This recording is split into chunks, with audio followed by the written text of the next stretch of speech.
توحيد وهو الغاية من خلق الإنسان. توحيد የተፈጠርንበት ዓላማ ነው። وكذلك ልክ እንደዚሁ هو المخرج እሱ መውጫም ነው። الناس الليلة كايسين ሰዎች በአሁን ጊዜ መውጫ እየፈለጉ ነው። مما بلوا به ከገቡበት من الضيق ካሉበት ጭንቅ والمخرج መውጫው ደግሞ هو في التوحيد. ተውሂድ ነው። قد يتساءل ጠያቂው ሊጠይቅ ይችላል متسائل ويقول كيف المخرج في التوحيد؟ እንዴት ነው በተውሂድ መውጫ የሚገኘው? بينوا لنا ذلك وضحوا لنا ذلك. እስቲ ይሄንን አብራሩልን፣ ግልጽ አድርጉልን።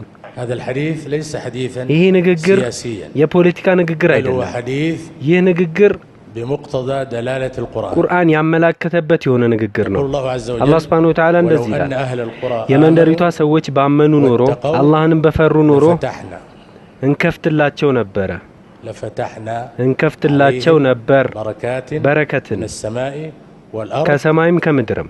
ነገር ግን አስተባበሉ፣ يعني أعرضوا ማለትም عن التوحيد ከተውሂድ ወደ ኋላ ሸሹ። فأخذناهم بما كانوا ይሰሩት በነበረውም ነገር ያዝናቸው። موضوع ارتفاع دولار ይህ ጉዳይ የዶላር መጨመር ጉዳይ ብቻ አይደለም፣ የአሜሪካን ለሙስሊሞች ጠላትነት ብቻ አይደለም። الأمر أكبر من ذلك። ጉዳዩ ከዚህም የባሰ ነው። አላህ አሜሪካን በእጁ ነች፣ ዶላር በእጁ ነው፣ ዓለሙ በአጠቃላይ በእጁ ነው። እኛ የቀረነው ሁላችንም በእጁ ነን። በግልጽ ነው ማናግራችሁ። የመንደሪቷ ሰዎች አምነው አላህን በፈሩ ኖሮ ተውሂድና እስቲቃማ በነበራቸው ኖሮ በአላህ አመንኩ በልና ቀጥበል እንዳሉት ማለት ነው ነብዩ። ስለዚህ የመጀመሪያው ርዕስ ችግሮችን ሁሉ ለመፍታት፣ ችግሮችን ለማስወገድ፣ ማህበረሰብን ለማስተካከል መፍትሄው የተውሂድ ጉዳይ ነው። ራሳቸውን በተውሂድ ያላስተካከሉ ሰዎች መስተካከል የላቸውም። ከእርሱ ውጪ ሌላ አምላክ በሌለው በአላህ እምላለሁ የሰዎች ሁኔታ አይስተካከልም በተውሂድ ቢሆን እንጂ። ይህንን ያወቀ አውቆታል፣ ያላወቀም አላወቀውም።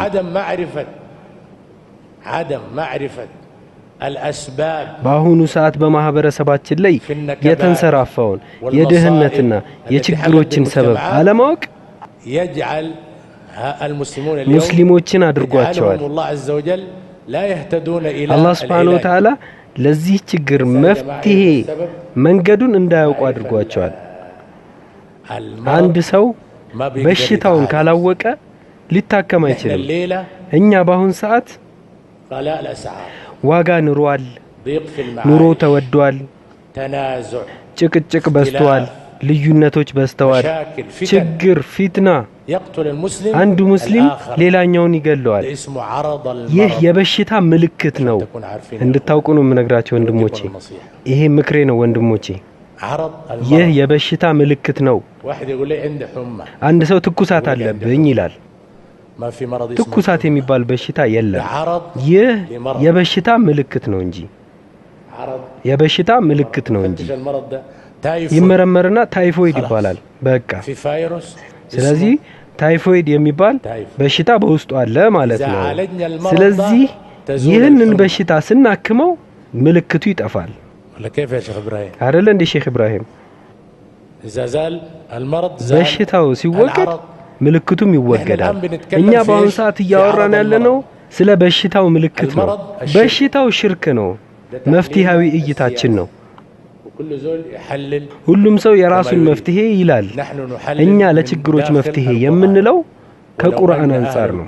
የመንደሪቷ ሰዎች ባመኑና አላህን በፈሩ ኖሮ ከሰማይና ከምድር በረከትን እናወርድላቸው ነበረ።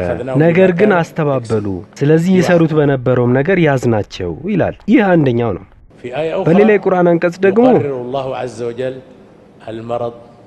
አላህ Subhanahu Wa Ta'ala በሽታውን ራሱን ገልጾ ይነግረናል። በሽታውን ራሱን ገልጾ ይነግረናል። በዚህ በሽታ ምክንያት ችግሮች የተፈጠሩበት ይሆናል። በደንብ አስተውል። يقول ربنا عز وجل አላህ Subhanahu Wa Ta'ala እንደዚህ ይላል አላህ ሱብሓነሁ ወተዓላ ከናንተ ውስጥ ያመኑትን ቃል ገብቶላቸዋል እንዲሁም መልካምን የሰሩትን በምድር ላይ ሊሾማቸው ከነሱ በፊት የነበሩትን እንደሾማቸው ሁሉ የወደደላቸውንም ሃይማኖት ያመቻችላቸዋል ከችግራቸው በኋላ መረጋጋትን ይቀይርላቸዋል ተመልከቱ ምድር ላይ መሾምን ቃል ገባላቸው ከጠላት ተንኮል መጠበቅንም ቃል ገባላቸው ያማረ ምርጥ ኑሮንም ቃል ገባላቸው እነዚህ ችግሮች ሁሉ ወደቁ ማለት ነው አላህ Subhanahu Wa Ta'ala እንደዚህ አለ ከናንተ ውስጥ ያመኑትና መልካም የሰሩትን ቃል ገባላቸው በምድር ላይ ሊሾማቸው ከነሱ በፊት የነበሩትን እንደሾመ ሁሉ የወደደላቸው የሆነውን ዲን ሊያመቻችላቸው ከፍራቻቸው በኋላ መረጋጋትንም ሊቀይርላቸው ቃል ገባላቸው ታዲያ ለዚህ ሸርጡ ምንድነው እኔን ሊያመልኩኝ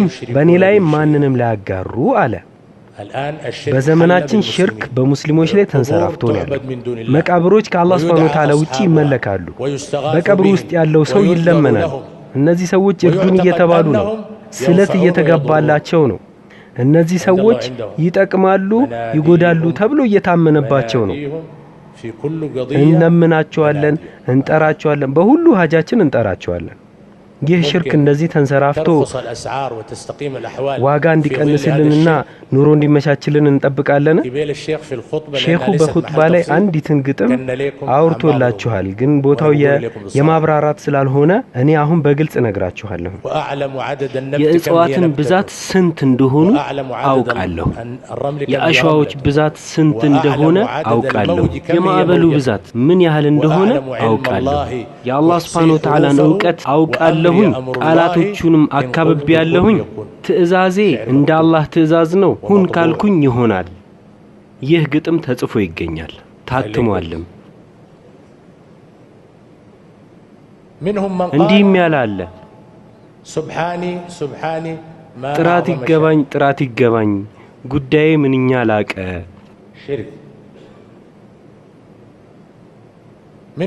እንዲህም ያላለ وأيوب لما دعانا أيوب በችግሩ ወቅት እኛን የጠራን ጊዜ አላህ የኛን ዳዕዋ በማላቅ ለሱ መልስ ሰጠው አዩብ የተጣራው እኛን ነው አለ ጌታውን አልነበረም የጠራው ማለት ነው አላህ Subhanahu Wa Ta'ala ግን አዩብም ጌታውን በለመነ ጊዜ ነው ያለው ቁርአንን ያስተባብላሉ የአላህ Subhanahu Wa Ta'ala ነብይ አዩብ ላይ ሽርክን ወደሱ ያስተባብላል ትክክለኛውንም ቁርአንንም አስተባበሉ قال كافأهم الله الله የኛን ዳዕዋ በማላቅ ለሱ መልስ ሰጠዋል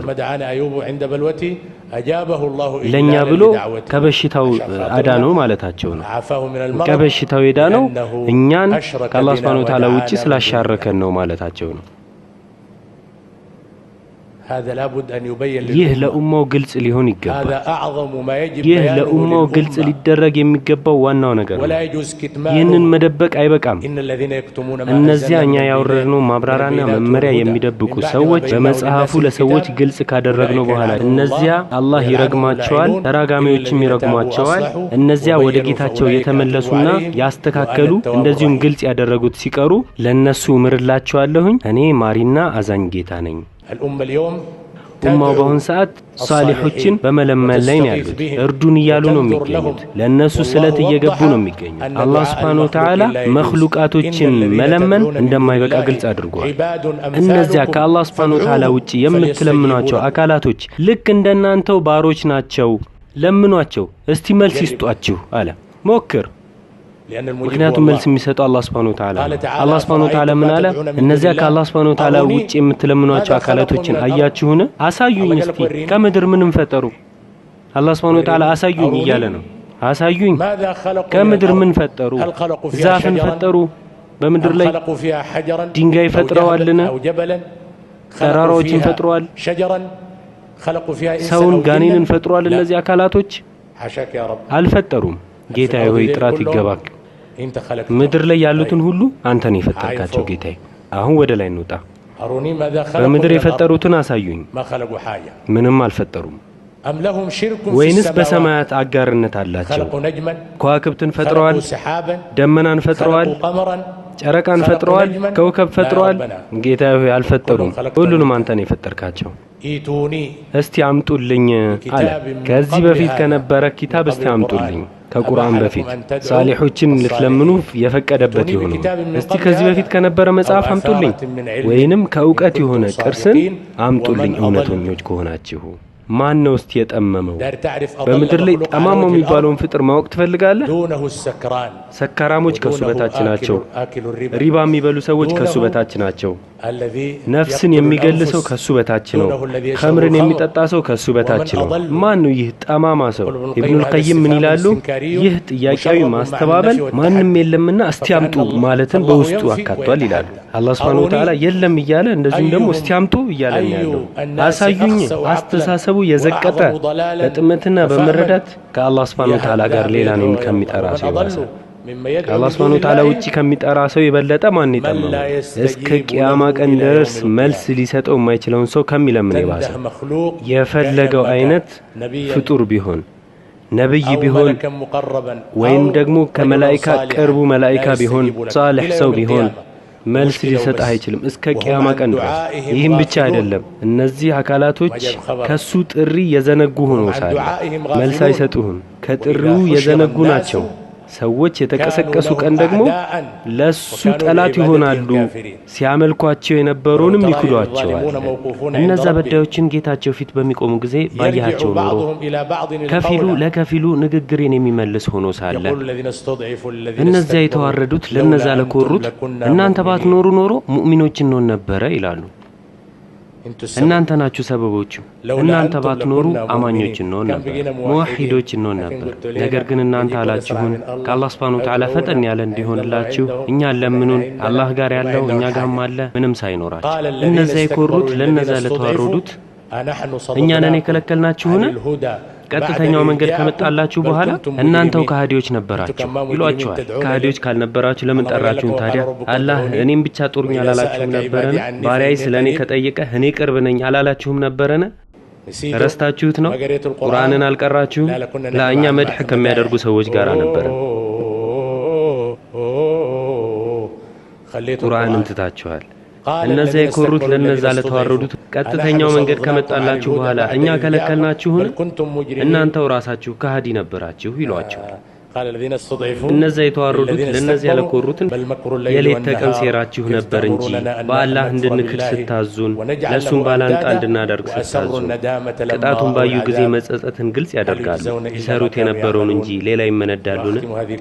ይህን ንግግሬን እቋጫለሁ የሰዎችን አቋም በመግለጽ የተውሂድ አንቀጾችን አስመልክቶ ስለ ተውሂድ መስማትን አስመልክቶ በጥቅሉ ሰዎች ሁለት አይነት ናቸው በዚህ ጉዳይ ላይ። የመጀመሪያው ስለ ተውሂድ ንግግርን ባዳመጠ ጊዜ ኹጥባን ገላጭ የሆነ ንግግርን ግሳጼን ባዳመጠ ጊዜ በተውሂድ ርዕስ ላይ ልቡ ክፍት ይላል፣ አካላቱ ይረጋጋል፣ ይደሰታል።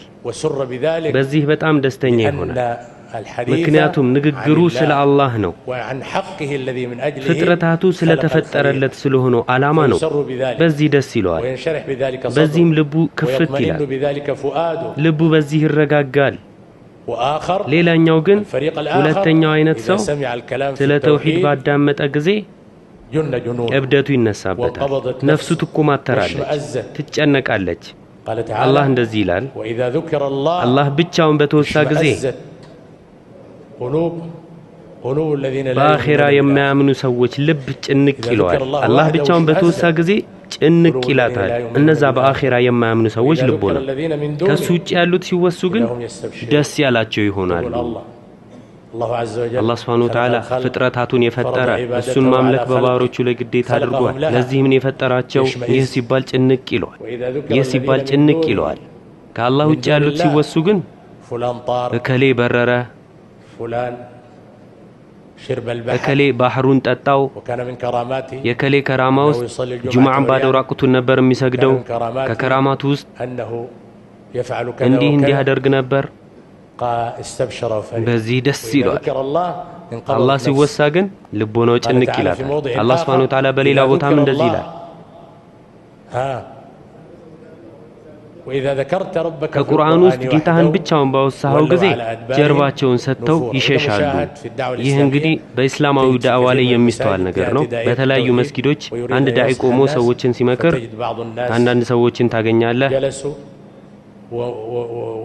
ልቦናቸው ጭንቅ ብሏቸው ይቀመጣሉ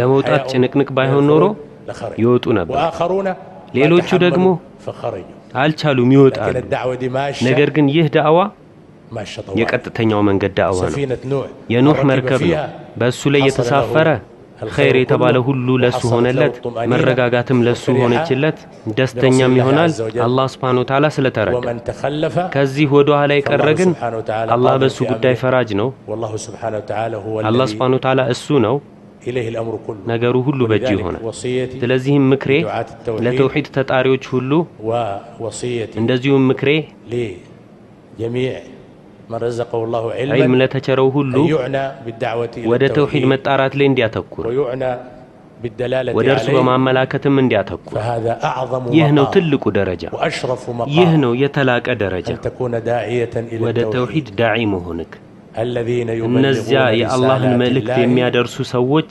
እርሱንም የሚፈሩት ከእርሱ ውጪ ሌላንም የማይፈሩ ሰዎች መቸገር ያለው በተውሂድ ጉዳይ ነው አሊፍ ላም ሚም ሰዎች አመኑ ስላለም ብቻ ሳይፈተኑ ሊተው ያስባሉን ኢብኑ አባስ ችግር ሳይደርስባቸው ይለቀቃሉን ማለት ነው ብሎ አላህ Subhanahu Wa Ta'ala አሁንም እንዲህ ብሏል ከናንተ በፊት ያለፉት ምሳሌ አይነት ሳይመጣባችሁ ጀነት ልትገቡ ታስባላችሁን መከራና ጉዳት ደረሰባቸው ተርበደበዱም حتى يقول الرسول والذين آمنوا መልእክተኛውና ከሱ ጋር አብረውት ያመኑት የአላህ እርዳታ መቼ ነው እስከሚሉ ድረስ አዋጅ የአላህ እርዳታ ቅርብ ነው ይህን ያህል ካልኩ ይበቃል